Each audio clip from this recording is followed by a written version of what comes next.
یہ انگلیوں کو بھی کشادہ کر کر کے ان کے بیچ میں پانی ڈالنا ہوگا. سردی میں بھی گرمی میں بھی فرض ہے دھونا ان حصوں کا بھی.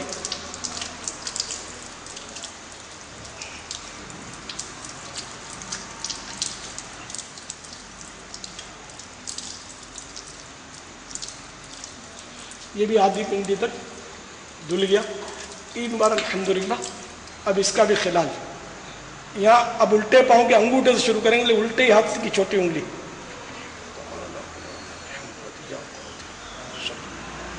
الحمدللہ دونوں پاؤں دھل گئے. اب آسمان کی طرف نظر اٹھا کر کلمہ شہادت پڑھیں گے, اور جو آسمان کی طرف نظر اٹھا کر کلمہ شہادت پڑھتا ہے اس کے لیے جنت کے 8 دروازے کھل جاتے ہیں. اشہد ان لا الہ الا اللہ وحدہ لا شریک لہ واشہد ان محمدا عبدہ ورسولہ. سورہ قدر آسمان کی طرف نظر اٹھا کر وضو کے بعد پڑھنے سے انشاءاللہ کبھی اندھا نہیں ہوگا. اعوذ باللہ من الشیطان الرجیم. انا انزلناه في ليلة القدر وما ادراك ما ليلة القدر ليلة القدر خير من 1000 شهر تنزل الملائكة والروح فيها بإذن ربهم من كل أمر سلام هي حتى مطلع الفجر. یہ دعائیں بھی پڑھی جاتی ہیں. صلی اللہ تعالی علی محمد. اللہم اجعلنی من التوابین واجعلنی من المتطہرین. مزید اعلیٰ حضرت نے بڑھایا اس میں وجعلنا من عبادک الصالحین. ایک دعا یہ بھی پڑھی جاتی ہے. صلی اللہ تعالی علی محمد. سبحانک اللہم وبحمدک اشہد ان لا الہ الا انت استغفرک واتوب الیک. صلی اللہ تعالی علی محمد.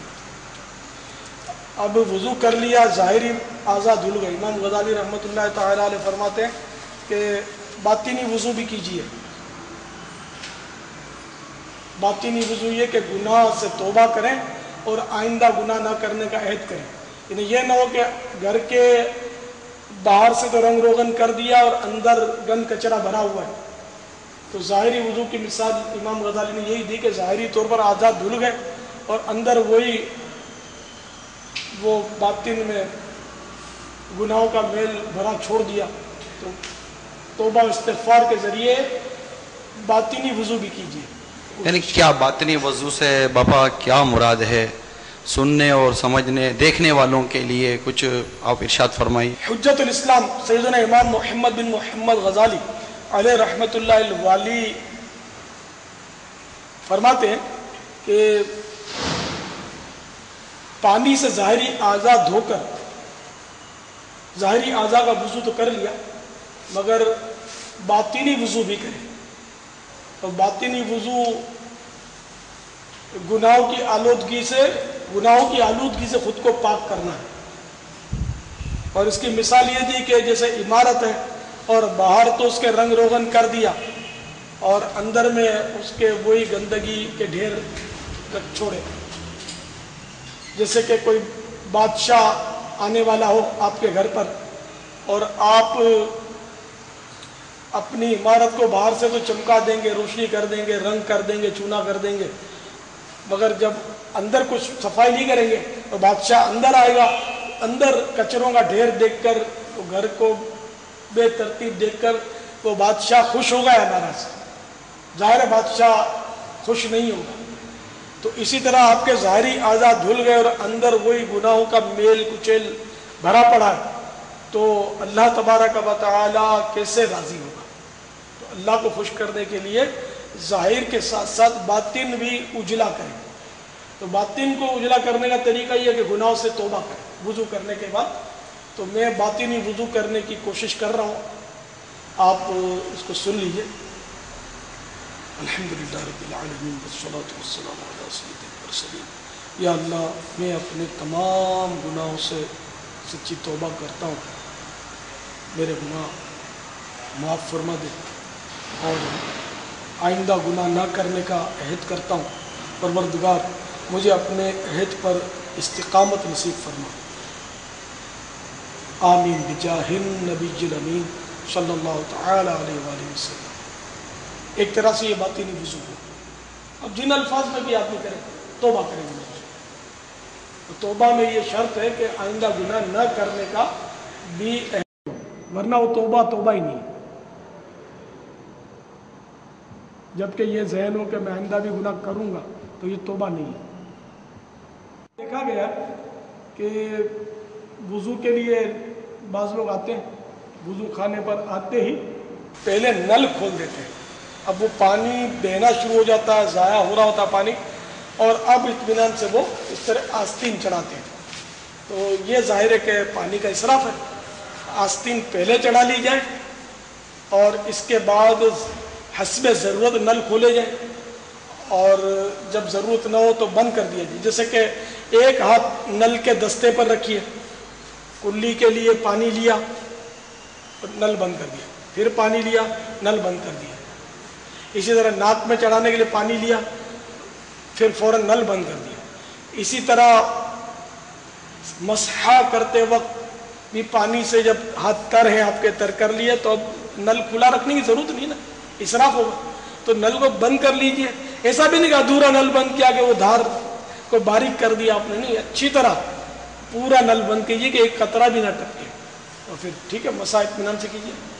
اس طرح کلیاں کرتے ہوئے جب بھی نل بند کرے تو اطمینان سے پورا بند کیا کرے. لیکن یہ وائشر والے نلوں میں یہ ذرا احتیاط فرمائیں کہ جو گول گھومنے والے جس کے دستے ہوتے ہیں اس میں, بلکہ ہر طرح کے نل میں اگر غیر ضروری زور لگاتے ہیں تو بعض اوقات وائشر کمزور ہونے کے بعد ٹوٹ جاتا ہے. تو اس لیے یہ نل جو ہیں یہ قوت سے نہیں, یوں کہیے کہ اس کو بل سے نہیں, یہ کل سے بند ہوتے ہیں. یہ اردو ہی کے الفاظ میں نے بولے, لیکن اس کی میں وضاحت کر لوں. میں سمجھو کہ یہ نل جو ہے نا یہ طاقت سے نہیں عقل سے بند ہوتے ہیں. بعض اوقات بیچارے بہت زور لگاتے رہتے ہیں صحیح بھائی, اور وہ نل کی دھار جو بند ہو نہیں پاتی.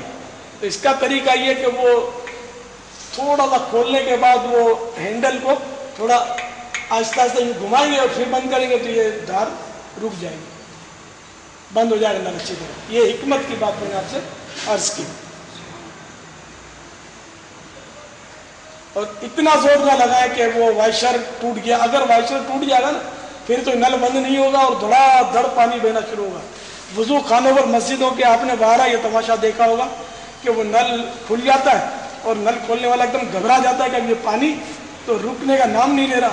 تو وہ غالباً اس کا وائشر ٹوٹ چکا, یا تو اس کی بے احتیاطی سے یا کسی کی بے احتیاطی سے یہ ٹوٹ چکا تھا اور اس نے جوں اٹکا کے وہ ترکیب بنا کے وہ ادھر سے چلا گیا اور آپ نے کھولا اور نل گلے پڑ گیا. ایسا بھی ہوتا ہے. وضو خانوں پر اس طرح کے سوالات, لوگوں کی باتیں سنی ہیں کہ وضو جوانوں کی طرح کرو اور نماز بوڑھوں کی طرح پڑھو, اور جو انداز آپ فرما رہے ہیں تو اس انداز سے اتنے اطمینان کے ساتھ وضو کرنے میں کہ وضو خانے پر جو لوگ جمع ہیں, کہ عموماً ہمارے یہاں جماعتوں کے عین وقت پر وضو خانوں پر رش بڑھ جاتا ہے, تو ایسے موقع پر جو انداز آپ نے ارشاد فرمایا تو کیا وہاں کھڑے حضرات شور و غل کر کے مسجد کا تقدس پامال نہیں کریں گے؟ دیکھیں میں نے جو وضو کو دیر لگائی نا وہ تو ایک تربیت